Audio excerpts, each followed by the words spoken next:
الرجل هذا سيقف بين يدي الله عز وجل. يعني أنا تكلمت قلت لم أتشفى لموته، ولكن سيقف بين يدي الله عز وجل. كان يرقع للطواغيت، والآن هل سينفعه أحد من الطواغيت؟ هل سينفعه حفتر؟ هل سينفعه ما فعل في قتله المحدث نادر العمراني؟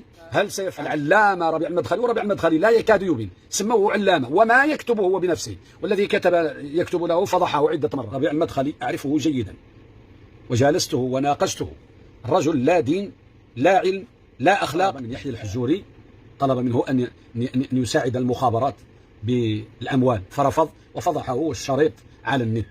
ووزارة الخارجية الأمريكية كتبت على أن ربيع المدخلي نريد الدين على شكل ما عليه ربيع المدخلي، وأنه ومدحه. وزير اليهود كتب أيضا وقال بأننا نريد عينات مثل هذا. كان ينفعك أحد من الحكام العرب جميعا؟ والله لن ينفعك، والله لن ينفعك. ستدخل قبرك وحدك، وستسأل وحدك، وستبعث وحدك. ماذا تقول لربك؟